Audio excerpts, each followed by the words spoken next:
Hola, ¿qué tal amigas, amigos televidentes en Extra Plus? Un gusto saludarles, darles la bienvenida a esta edición de Adelante Nicaragua, edición en la que vamos a abordar temas de salud. Especialmente recomendamos este programa en el que vamos a hablar del plasma enriquecido en plaquetas, con la doctora Emelda Espinosa hablando. Muchas gracias, doctora, por la invitación. Gracias por estar con nosotros. Esta es una terapia relativamente nueva. Sí, es relativamente nueva. ¿Cuánto tiempo tiene esta terapia de estarse más o menos aplicando? Bueno, tenemos el primer registro de la aplicación de plasma rico en plaquetas fue en Europa en el año de 1987 por un cardiólogo. Estaba involucrado en realizar una cirugía a corazón abierto, entonces él pretendía disminuir el grado de sangrado del paciente, entonces dijo, lo voy a aplicar. Y pues en efecto, el paciente tuvo una incidencia de sangrado mucho menor, entonces fue a partir de aquí donde se inició a utilizar lo que es el plasma rico en plaquetas. Porque, decir, a ver, ¿para qué funcionan las plaquetas normalmente? Las funciones que nosotros más comúnmente tenemos, que sabemos pues que hacen las plaquetas son de adhesión, de agregación, de formación del tapón plaquetario. Principalmente ya sabemos que ellas interactúan en lo que son el proceso de la coagulación. Es por así decir, las funciones que más conocemos y en las que más nos hemos centrado conforme a las plaquetas. Es decir, detienen la hemorragia de forma natural. Son las que por así decir, juegan el papel primario. Son las que van, si alguien tuvo una herida o te realizaste algún accidente, el proceso de que uno empieza a sangrar, ellas detectan que hay un daño en el endotelio, entonces ellas son las primeras en llegar. Entonces ellas forman un tapón, se van agregando, forman un tapón y ellas empiezan a enviar señales para que se activen lo que son el resto de factores de coagulación, para que se forme el coágulo y eso no pueda seguir sangrando. Principalmente. Al final lo que queda es el cascarón, digamos. Correcto, la cosa. Sí. Okay, es correcto, en la herida. Sí. Esa es la función normal de una plaqueta. Esa es la función. Ok, y entonces en esta terapia, ¿cómo funciona? Okay. Es decir, ya después nos metemos en qué consiste la terapia, pero ¿cómo funciona en esta terapia? Es muy interesante porque pues ahora ha habido aquí este interrogante de que en qué están involucradas las plaquetas acerca de la regeneración de los tejidos. Se hizo esa pregunta. Entonces se empezó a investigar más sobre la estructura de las plaquetas. Entonces me gustaría que pusieran la lámina número 5 para que veamos un poquito. Entonces las plaquetas pues tienen sus diversas estructuras, mitocondrias, gránulos. En este caso nos vamos a centrar en los gránulos. Ellas tienen algo llamado gránulos alfa, donde aquí poseen factores de crecimiento. Hasta la actualidad, en el año 2012, se habían estudiado alrededor de 60 tipos de factores de crecimiento, todos producidos por las plaquetas. Hay otras células que también las producen, pero en menores cantidades. Nos vamos a centrar en las plaquetas, que son las más importantes. Entonces, los gránulos alfa son los que poseen estos factores de crecimiento. Entonces, ahorita en la actualidad se han estudiado en mayor profundidad 7, pero se conocen alrededor de que son 60, 60 aproximadamente. Entonces, ¿qué es lo que pasa con estos factores de crecimiento? Una vez que están activados, que se activan, ellos realizan dos funciones principalmente. Uno, de comunicación, ayudan a la comunicación en el microambiente celular. Entonces, ellos trabajan en la comunicación celular para que esto sea mejor y que si hay algún daño, sea reparado en menor tiempo.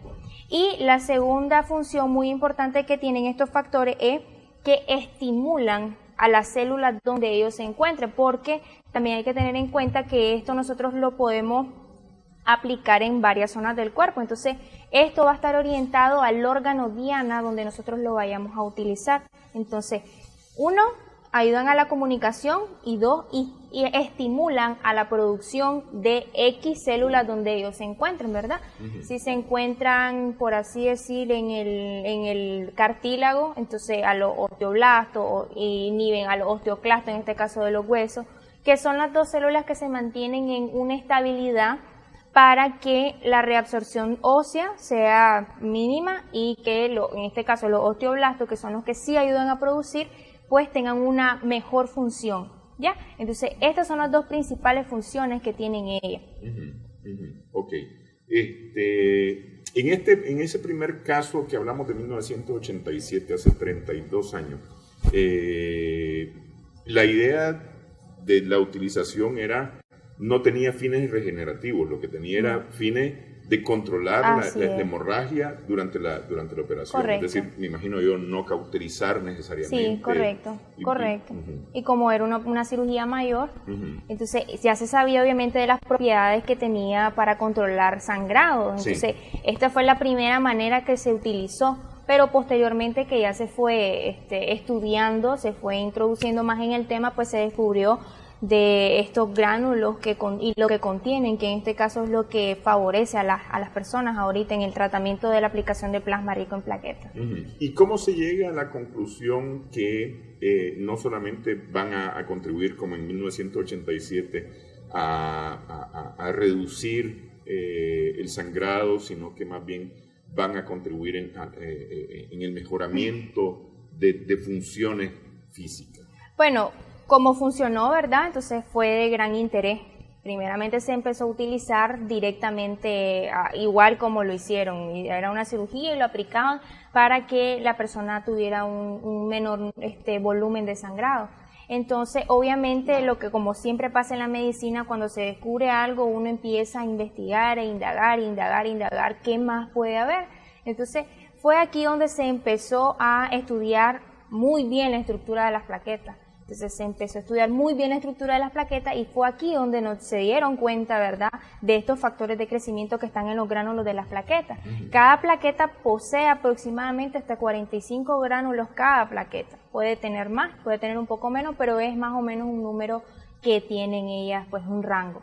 Entonces aquí fue donde ellos se dieron cuenta, pues se dieron cuenta de que estos factores contribuían a la comunicación celular y estimulaban la función de las células donde ellos se encontraban.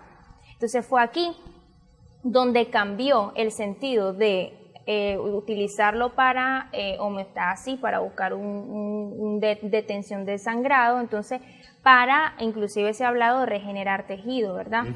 Entonces ahorita no hay un estudio, por así decir, concreto de manera internacional, pues que diga que en efecto, hablando principalmente de tejido óseo, ¿verdad?, no regenera tejido óseo, pero sí se ha comprobado que detiene el avance del desgaste óseo, ¿ya? Entonces, de esta manera fue que se introdujo o se hizo el traslape de lo que era, apliquemos las plaquetas para controlar el sangrado, a darnos cuenta que pueden generar una muy importante función a nivel celular, en el microambiente celular, como es la comunicación y el aumento de la función de la célula diana donde se encuentra. Ok, cuando hablamos que no puede regenerar exactamente tejido, en el caso óseo, por ejemplo, estamos hablando que osteoporosis no es una condición en la cual se puede aplicar este tratamiento. Sí podría, lo que pasa es que, sí no regenera, pero sí detiene. Es como en los mismos casos pero al final de cuentas la osteoporosis es casi una condición generalizada. Sí, generalizada y pues no podemos introducirla. Sería una patología en la cual no sería recomendable utilizarla, a menos que el paciente tenga una articulación específica que tenga mayor daño, que le cause mayor complicación, mayor dolor, y como buscamos cómo mejorar el estilo de vida de los pacientes, podría usarse. Pero si algo, obviamente ya sabemos que es algo generalizado y no tiene un punto específico pues que le esté afectando, entonces sí no sería muy viable. Ok, todo esto se saca de la sangre. De la sangre del mismo paciente. Del mismo paciente. Es decir, que aquí no se va a utilizar ningún otro tipo de solución, ningún otro tipo de, de medicamento ni demás. ¿Viene siendo casi un medicamento natural?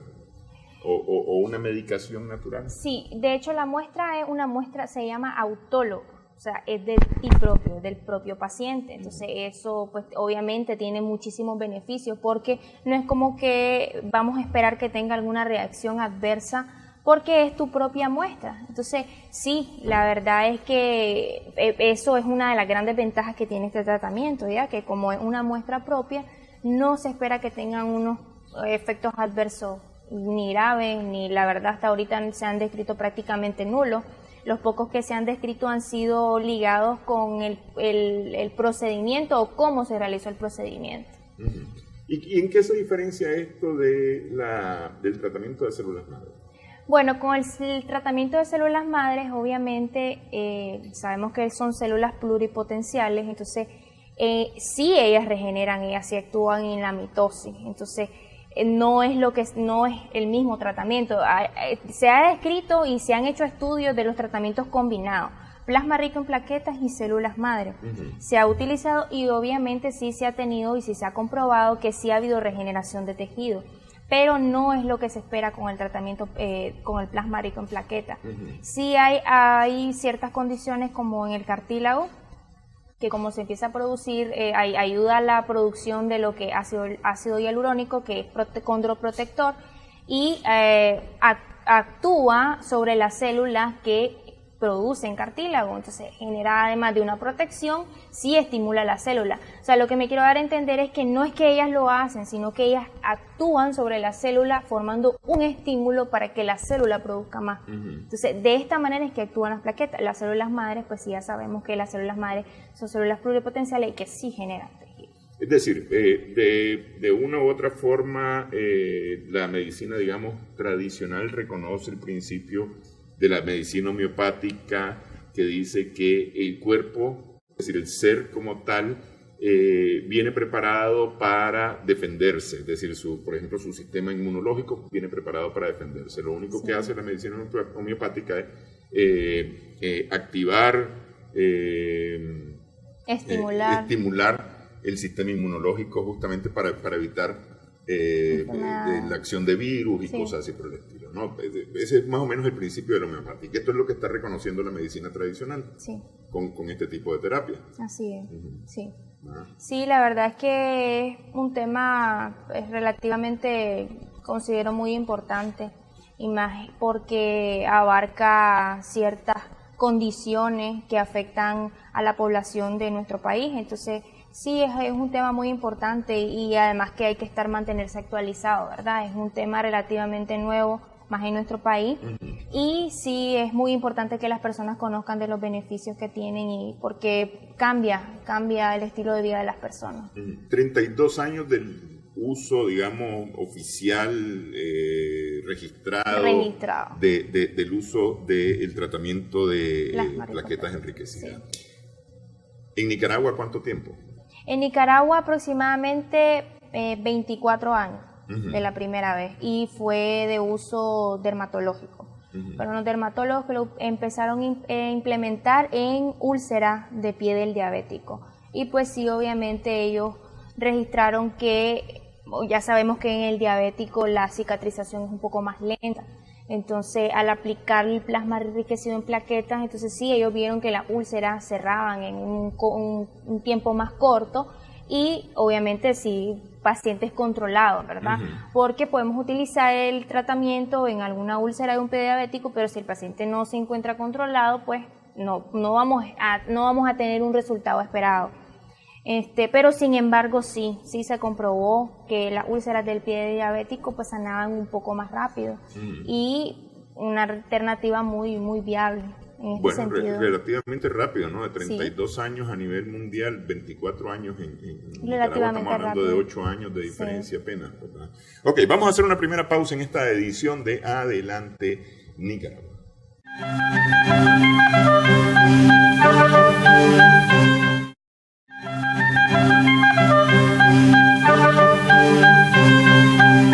Seguimos en Adelante Nicaragua en esta edición en la que estamos conversando con la doctora Emelda Espinosa Blandón acerca de la terapia de plasma enriquecido, plaquetas enriquecidas, ¿no? ¿Cómo es este procedimiento? A ver, empecemos Se toma una muestra de sangre del paciente. ¿Cuánto es la muestra de sangre del paciente? Bueno, me gustaría que pusiéramos la lámina número 7 para que los espectadores vieran mejor cómo es el proceso para mientras yo le explico. Bueno, existen descritos dos métodos principales para la obtención del plasma rico en plaquetas. Uno es el que se utilizaba antiguamente y el segundo es el que utilizamos en la actualidad. El que se utilizaba antiguamente se llama el método de la bolsa. Constituía pues que el paciente se le realizaba muy parecido a como cuando vamos a donar sangre.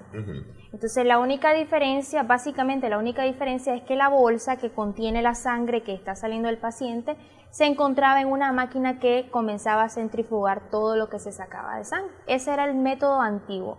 Actualmente... Y se sacaba 1 litro. Y se sacaba, correcto, eran mayores las cantidades de sangre que se tenían que sacar. Actualmente... el método que se utiliza se llama el método del tubo, entonces es como el que comúnmente conocemos el tubo cuando vamos a que nos extraigan una muestra de sangre para hacer un examen de sangre, exactamente es el mismo tubo. Que son 10 cc. Correcto, 10, 5 cc se pueden utilizar, entonces dependiendo de si es para química, si es para solo una biometría hemática. Entonces ahora se utiliza este método del tubo, el cual consiste, bueno, con respecto a qué cantidad vamos a utilizar, eso va a depender de a dónde vamos a poner la muestra, lo que vayamos a obtener, en este caso el plasma rico en plaquetas. Podemos poner de ejemplo una rodilla, una articulación, entonces hay articulaciones que tienen un límite de 5 cc, hay más grandes cadera, 10 cc, entonces eso es lo que va a estar en dependencia de cuánta sangre vamos a sacar, porque, por ejemplo, sacamos en un tubo de 5 cc, obviamente no van a ser 5 cc de plasma lo que vamos a sacar, va a ser 1.1, entonces eso va a ir en dependencia del número de tubo, aproximadamente si es una rodilla, podrían ser 5 tubitos, 5 tubos como mínimo, pues, para que sea una buena cantidad de muestras. Se espera que una buena cantidad se refiera a por lo menos que haya 1 millón de plaquetas, entonces ya esto ya está más o menos calculado en la cantidad que se va a sacar. Entonces, el paso número uno, no se hace un examen previo, porque se hace a ver, como se dice popularmente, cada individuo es un mundo, ¿no? Es un universo distinto, y habrá quienes tienen más y quienes tienen menos plaquetas en la sangre. Así es. Sí. Previamente se le realiza exámenes al paciente. Se considera, verdad, que un recuento de plaquetas sea lo suficiente, pero sin embargo, si el paciente posee comorbilidades, es diabético, entonces también tener control de la glucosa, ¿verdad? Porque tiene que estar compensado nuestro paciente. Básicamente un recuento de plaquetas. Sí se tiene que tener porque obviamente tiene que tener niveles óptimos el paciente para que la muestra sea confiable, sea viable y sí le funcione al paciente. Entonces realizamos el examen una semana previa a lo que es la realización del procedimiento. Puede hacerse un día antes, por eso no hay ningún problema. Entonces hay que tener ciertos cuidados acerca de la toma de muestra, no es como que vamos a tomarla un brazo y el otro, si ya hincaste varias veces, activas las plaquetas, entonces nosotros necesitamos extraer plaquetas inactivas, entonces es por eso también muy importante que la persona que extraiga la muestra esté muy ligada en el tema y sepa hacerlo, por así decir, a lo popular, a la primera, pues para que no haya ningún problema. Entonces traemos la muestra, los 5 tubos, y eso sería el paso número 1, como tenemos en la lámina número 7. El segundo paso sería poner las muestras en una máquina que realice centrifugado. Este procedimiento es el mismo que se realiza como cuando se va a hacer una biometría hemática completa. Se inicia a hacer un centrifugado. ¿Cuál es el fin de hacer el centrifugado? Que los elementos formes de la sangre se separen.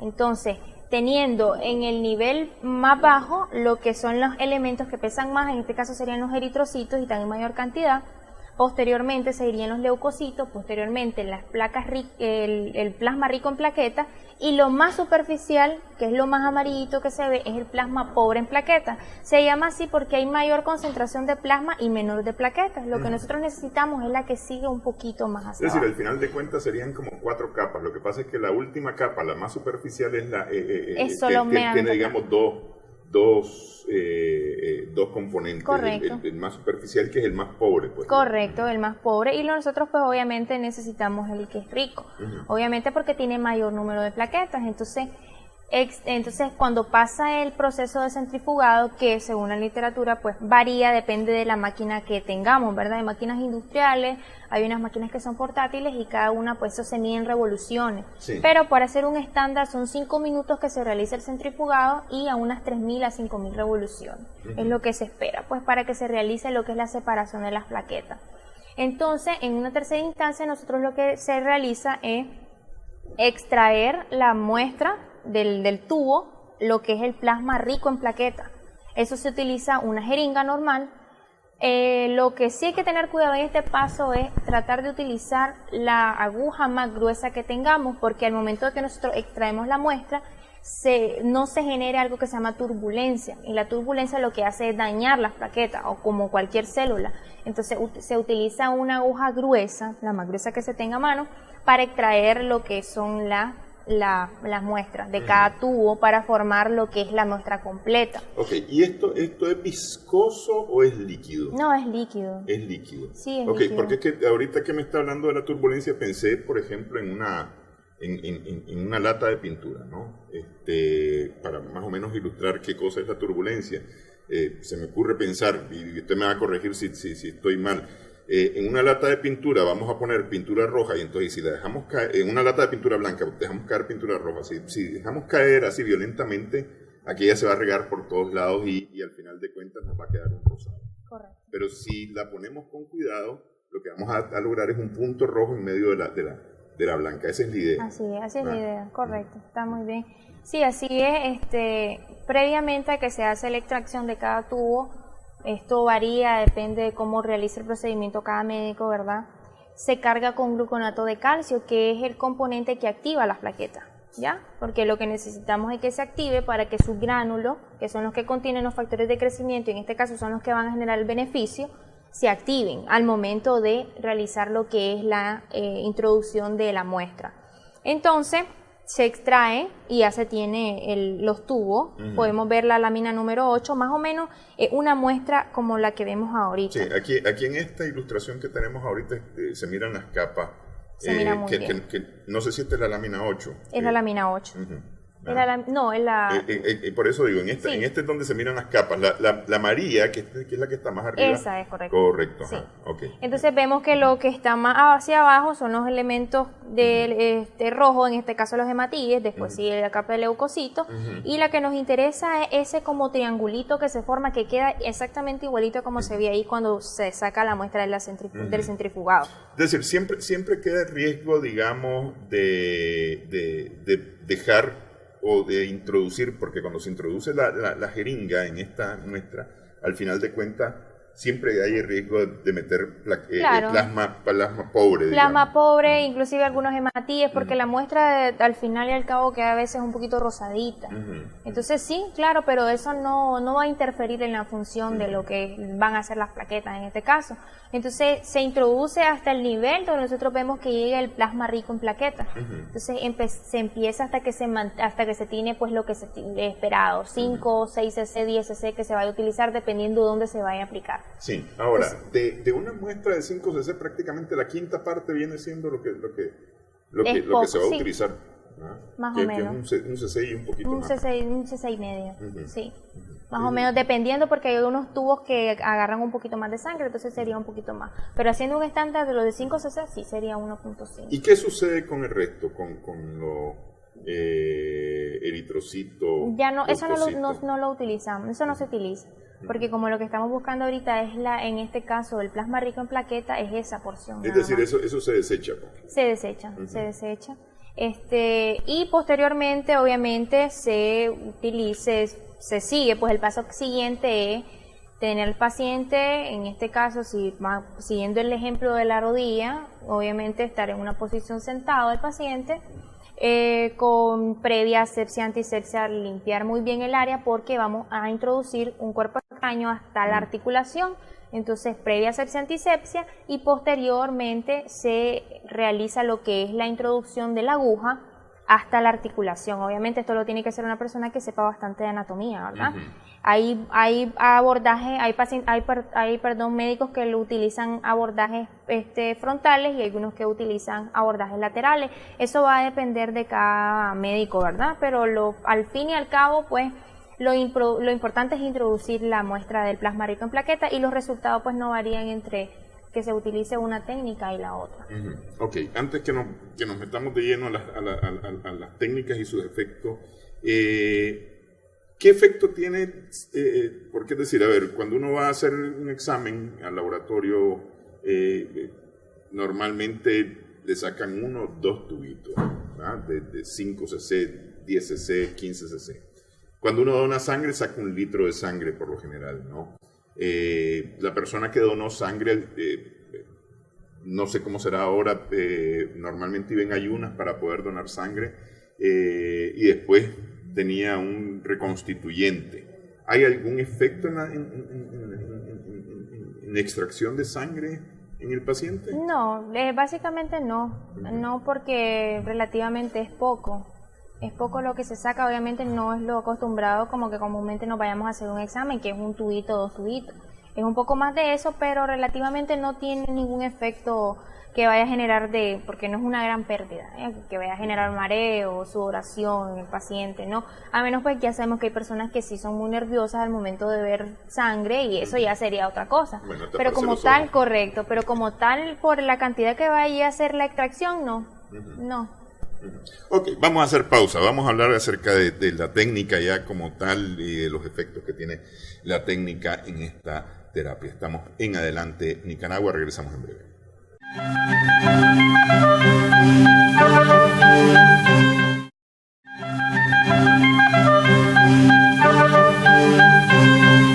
Seguimos en Adelante Nicaragua en Extra Plus. Estamos conversando con la doctora Emelda Espinosa Blandón acerca del plasma enriquecido en plaquetas.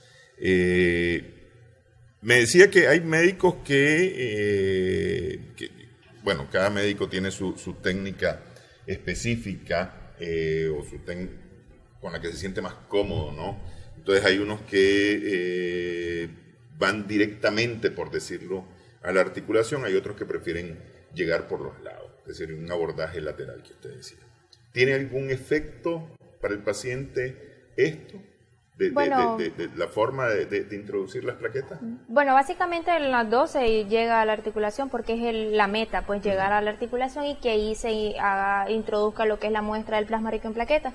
Básicamente creo que lo único que sería, o es lo que es, la parte anterior pasas más estructura, entonces podría causar un poco más de dolor que las laterales.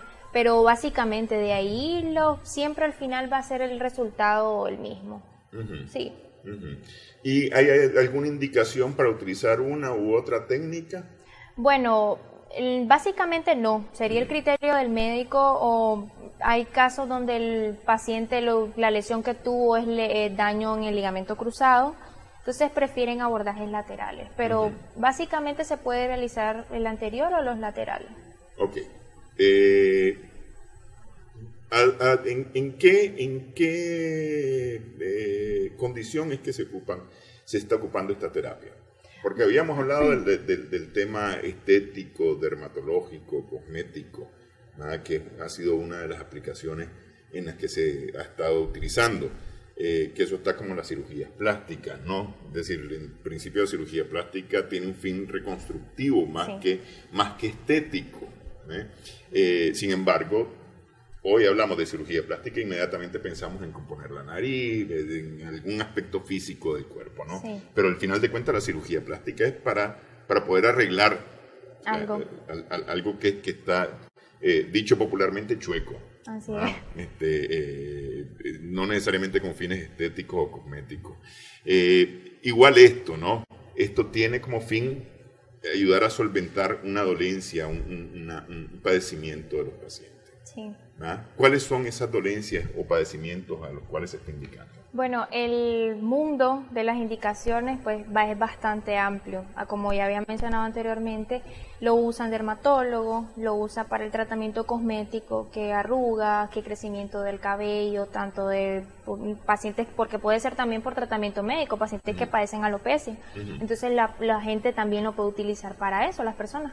Pero así, meramente, pues hablando de algo que cause alguna imposibilidad, una discapacidad en el paciente, ya sea parcial o permanente, hay bastante. En una de las especialidades que más hay ahí en ortopedia y la traumatología, me gustaría que viéramos la lámina número 12. Aquí vamos a observar lo que es el mapa de padecimientos de salud de Nicaragua, de nuestra página pues del MINSA, ¿verdad? Y podemos ver que las enfermedades reumáticas están en un segundo lugar de incidencia. Entonces, ¿qué es lo que nos dice aquí? Hay que tomar un vistazo de qué es lo que está pasando, ¿verdad? Y como es algo tan común y algo que está afectando tanto a nuestra población, obviamente estudiar cuáles son los tratamientos que más ayudan a las personas, ¿verdad?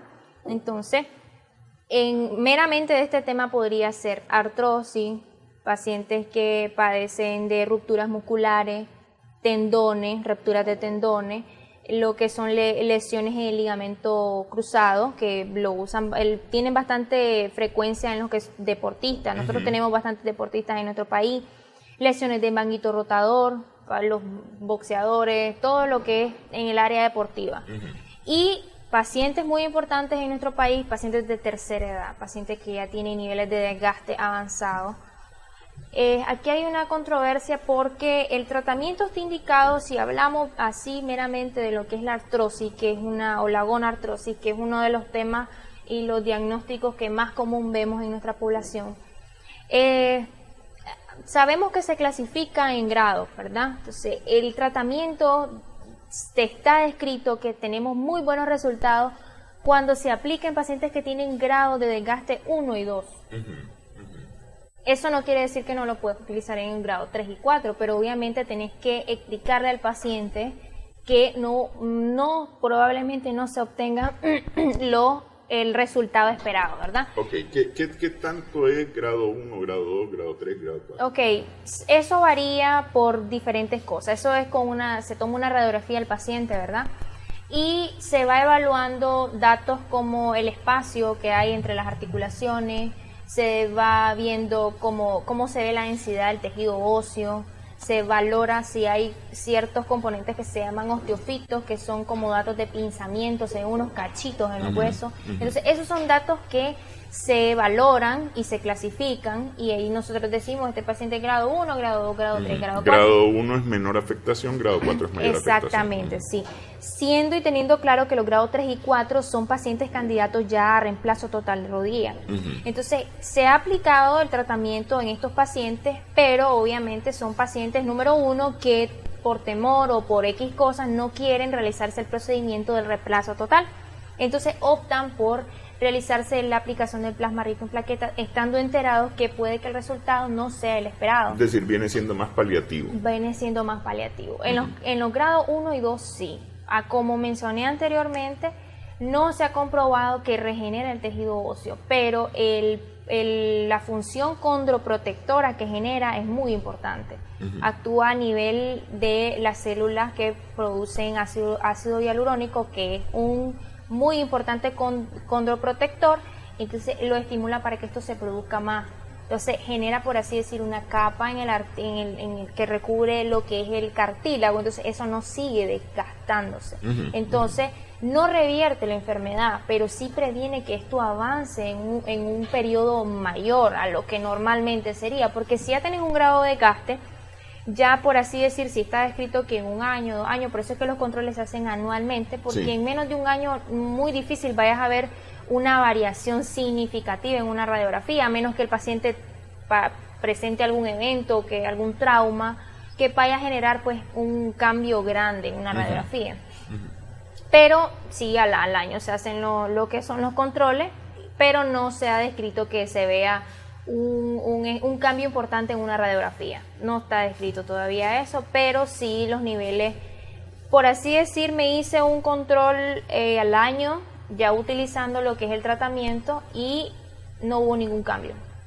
Entonces, no retrocedí, no avancé, quedó igual. ¿Qué es lo importante? Porque eso es lo que dice la radiografía. Pero nosotros tenemos que ir a lo que es nuestro libro, que es el paciente. El paciente dice, doctora, yo me siento bien, yo ya puedo caminar, puedo ir al mercado, puedo ir al súper, puedo bajar, subir escaleras, puedo bailar, cosas que antes yo no podía realizar. Y es lo que nosotros buscamos con los tratamientos que obviamente se empiezan a investigar, siempre causar el menor daño, ¿verdad? Es nuestro principio. Entonces, en este caso, ¿qué es lo que se genera? Principalmente dos beneficios muy importantes en las personas. Número uno, reintegrarse a lo que es su vida social normal, ¿ya? Y en segunda instancia, que disminuya el consumo de AINES o los analgésicos que utilizan los pacientes. Obviamente, un paciente que estaba acostumbrado a tomarse hasta 12 pastillas al día y que la reduzca a 2 pastillas o algunos que ninguna, obviamente es un gran beneficio para el cuerpo. Primeramente porque son pacientes que no solo tienen esta enfermedad, tienen diabetes, tienen hipertensión, pasaron por algún proceso infeccioso, viral, entonces tomas más medicamentos, obviamente ya sabemos que es más daño para el estómago, daño para el hígado, entonces es un beneficio muy importante. Ya sabemos que los AINES están bastante ligados en lo que son úlceras gástricas. Posterior a una úlcera gástrica, esos van aumentando y posteriormente hasta un cáncer se puede realizar. Sí. Entonces es muy importante, ¿verdad?, saber esto. Ok, a ver, artritis, reuma. Bueno, no se espera que el paciente de artritis reumatoidea tenga unos efectos sumamente beneficiosos, por así decir. Es una enfermedad general y no está descrito que tenga unos muy buenos resultados del paciente. No quiere decir que no se lo pueda realizar, sí se lo puede realizar, puede generarle beneficios al paciente, claro que sí, pero ya sabemos que la condición del paciente es una condición crónica. Ya cuando algo es crónico, muy difícil vayas a ayudarle al paciente. Lo que hacemos pues más o menos que tenga un estilo de vida mejor. Pero en el caso de la artritis reumatoidea, en caso de enfermedades inflamatorias, a mí hay pacientes que padecen lupus y tienen afecciones óseas también, no es muy viable para los pacientes. Se puede realizar, pero no es muy viable. Ok, ¿espalda? Espalda, se ha realizado en espalda. Columna cervical, se ha utilizado bastante también. Sí, claro que se puede realizar. Obviamente siempre que un especialista lo realice, ¿verdad? Hay que tener sumamente conocimiento de lo que es la anatomía para saber que hubo introducción de la muestra en el lugar adecuado. Pero sí se ha realizado también en columna, en cadera, en hombro, en rodilla, en tobillos, en codos, en muñeca, en la falange. Se ha realizado prácticamente en todas las articulaciones. Ok, ¿fracturas? En fractura también ayuda, en fractura. Hay casos se llaman retardos de consolidación. Estos son casos en los que nosotros hay un tiempo estipulado, ¿verdad?, que una fractura consolide. Y eso es algo natural. Hoy ya se sabe que en los niños es más rápido, en los adultos ya es un poco más lento. Entonces, se espera que en los pacientes que tienen pérdidas óseas, o sea que hay un pedacito, que nosotros decimos un pedacito, pero un pedacito para el cuerpo es bastante. Entonces, pacientes que tienen pérdidas óseas menores a 5 centímetros, sí se ha visto que funciona, ayuda bastante y ayuda al proceso de consolidación. Sí funciona en tratamientos de fractura. En los estudios que he leído, que han sido cubanos la mayoría, y uno colombiano y 3 españoles, si mal no recuerdo, se ha realizado la aplicación del plasma en retardo de consolidación y no han habido resultados sumamente satisfactorios. El retardo de consolidación ya es una condición en la cual, por así decir, el hueso no pegó. Ya tenemos un tiempo estipulado dependiendo del hueso, ¿verdad? Porque no todos los huesos consolidan al mismo tiempo, que si esperabas que consolidara en 2 meses, 15 días, 30 días, pasas 4 meses, 6 meses y posterior a esos 6 meses vos ya lo clasificás como un retardo de consolidación, decís el hueso no pegó. Entonces en esas condiciones lo han utilizado para ver si pues ayuda a que consolide y no ha sido muy beneficioso, pues así, no ha funcionado en su totalidad, pero en esos casos, ciertos casos así, pero fracturas generales sí se puede utilizar. No es algo que se esté utilizando como que muy común y muy protocolo aquí, pero sí se puede realizar muy bien y sí ha habido muy buenos resultados en los tratamientos con fractura. Es decir, ayudaría a apurar el proceso de consolidación. Correcto, sí, podría ayudar a que, exactamente, eso es lo que pasaría. Es decir, en vez de pasar 5 semanas con un yeso, podría pasar 4 o 3 semanas. Exacto, por decir alguna exactamente. cosa. Siempre con el previo cuidado, ¿verdad? Y tener los controles radiográficos que ve el paciente, porque obviamente el doctor, porque obviamente con la radiografía nosotros vemos los datos de crecimiento óseo, la formación del callo óseo, que posterior a una fractura lo que se por así decir, el cuerpo produce, se llama así, callo óseo. Sí. Entonces, obviamente vigilándolo, ¿verdad? No es que vamos a decir, lo vamos a aplicar y hace que si curaba en 30 días, en 15 días yo voy a estar bien, obviamente teniendo el previo cuidado, pero sí se ha descrito que mejora lo que es el proceso de consolidación. Ok, pausa nuevamente en esta edición de Adelante Nicaragua.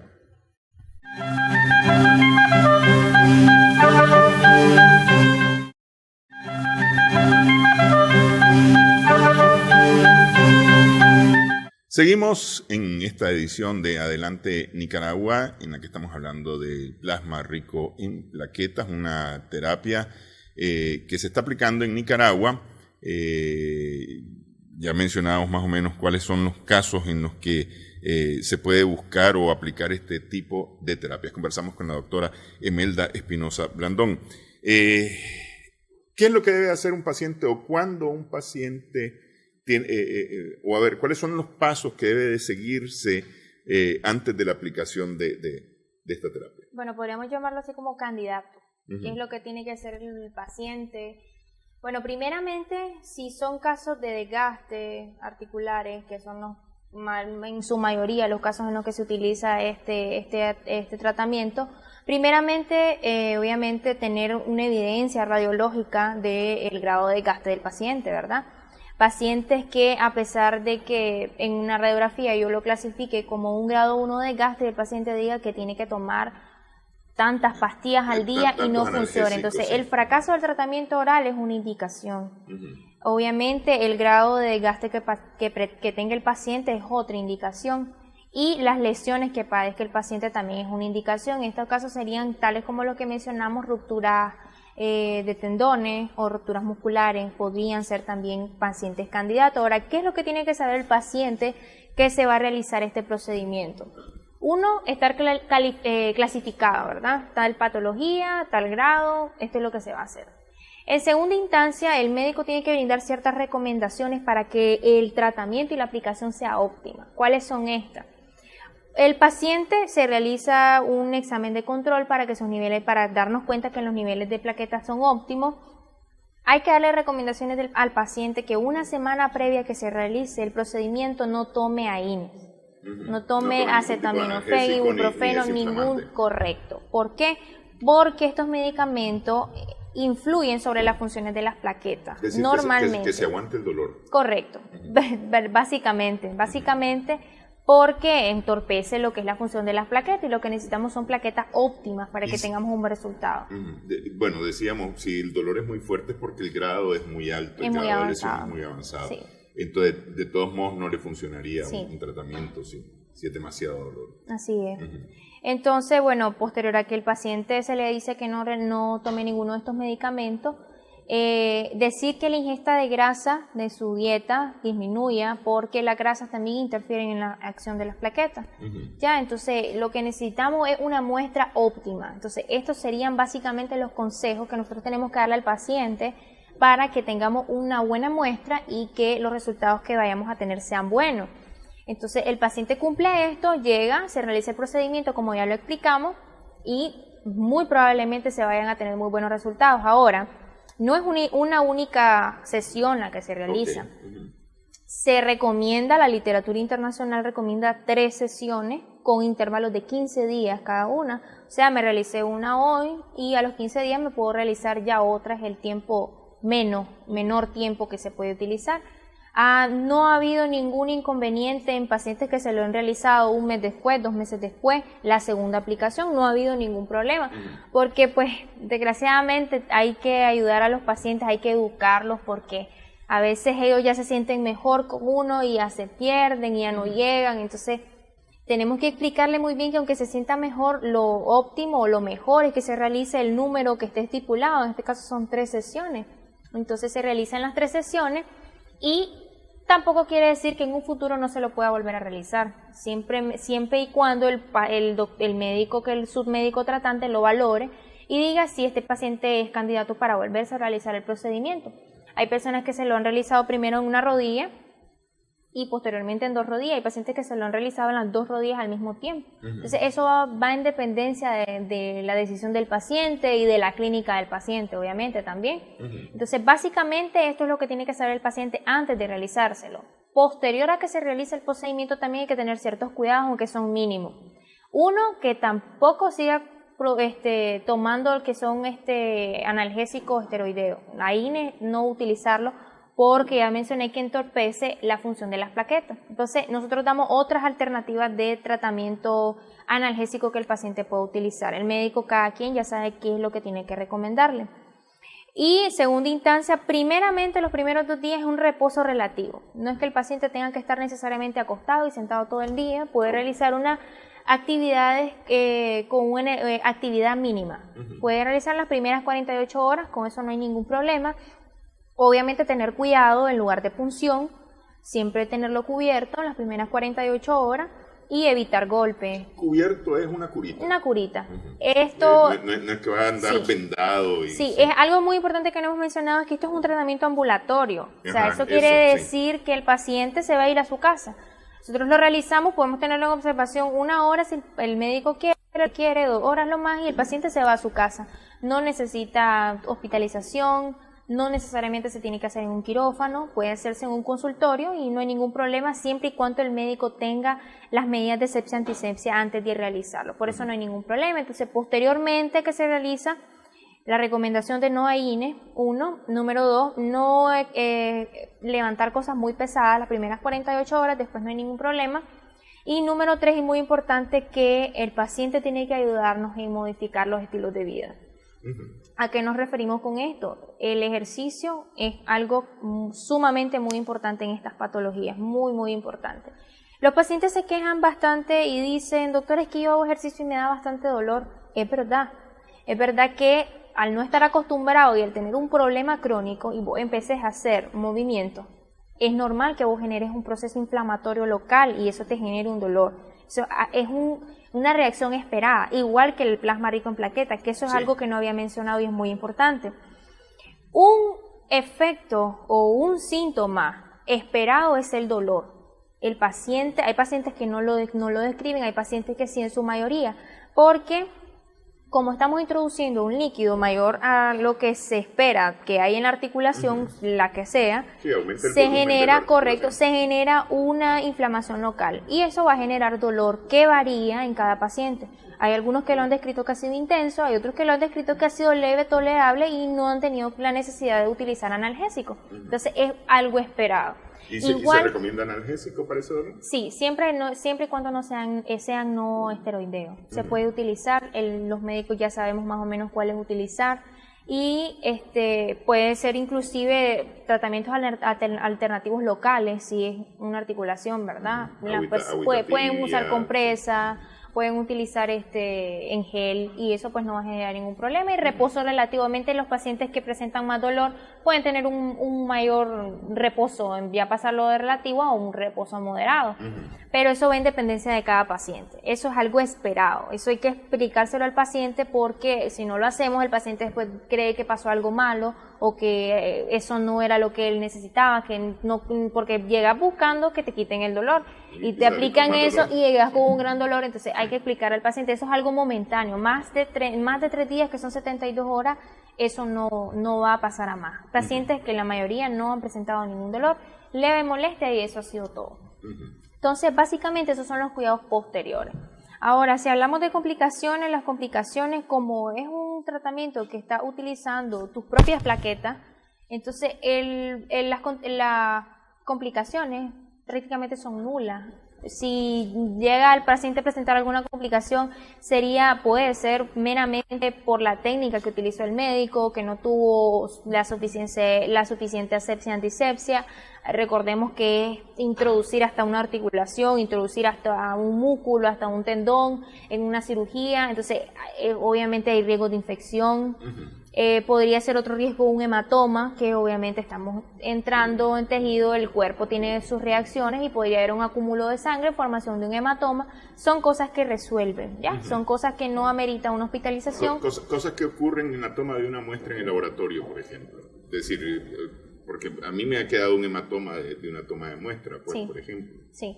Bueno, si se obtuvo la muestra en el primer intento y posterior se generó un hematoma, pues no hay problema, me dice local, ¿verdad? Sí, okay, local, sí. Pero si hablamos ya de que se realizaron varios intentos y no se pudieron realizar, e inclusive ya tomaron el otro brazo, no se recomienda que se haga el procedimiento, porque lo que hacemos al introducir un cuerpo extraño, en este caso que sería una jeringa, una aguja, es que se activen las plaquetas, porque obviamente estamos pasando la barrera de defensa, que en este caso es la piel, y obviamente que haya salida de sangre, ya sabemos que empiezan a actuar las plaquetas. Entonces, lo que nosotros necesitamos son plaquetas inactivas en el momento de extraerlas. Entonces, si hubieran múltiples funciones, no es recomendable que se realice. Obviamente, el médico que esté realizando los procedimientos y ha estudiado muy bien esto, ellos están enterados pues de que no se podría realizar, y es por esto también la importancia de que la persona que realice la extracción de la muestra sea personas que estén muy relacionadas a estar sacando muestras en todo momento, pues para que sea en el primer pinchazo, por así decirlo.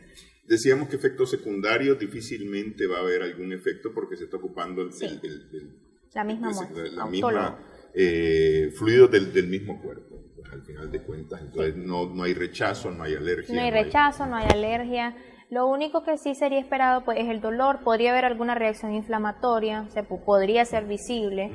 Y básicamente sería eso. Podría haber un poco de rubor, que es que pueda decir la persona, se me ve rojo la piel. Eso se llama rubor, podría haber rubor. Ya que el paciente diga que tiene rubor, que es que se ve rojo y tiene calor, ya pues habría que revisarlo, porque esos son signos de infección también, que tenga rubor, que tenga calor, que veamos que eso se expanda, ya sobrepasa el sitio de punción y se abarque una zona mayor, ya eso sería pues de atención, pero sería algún dato de infección, pero como tal a la muestra no, porque que la infección en cualquier caso podría estar generada más bien por la falta de cuidado en la aplicación, no necesariamente no meramente correcto, no meramente porque haya sido por la muestra, ¿no? Porque en cualquier descuido, tanto como en la toma pudo haber sido que se contaminó el momento de la extracción del plasma de los tubos, ciertos casos así, pero como tal de la muestra del plasma que se introdujo, no. Bueno, quiero agradecerle, doctora, que haya estado con nosotros explicándonos acerca de esta terapia. Para más información, ¿cómo la contactan? Bueno, mis números de teléfono son el 8195-9557. Si las pacientes pues tienen interés en saber más o menos qué hacer, dónde ir y eso, pues yo los podría orientar un poco. Entonces, repito el número 8195-9557. Ok. Quiero agradecerle, doctora, que haya estado con nosotros en esta edición de Adelante Nicaragua. Esperamos, gracias también por su atención, a nuestras amigas, amigos televidentes, esperamos que el programa haya sido de provecho para ustedes.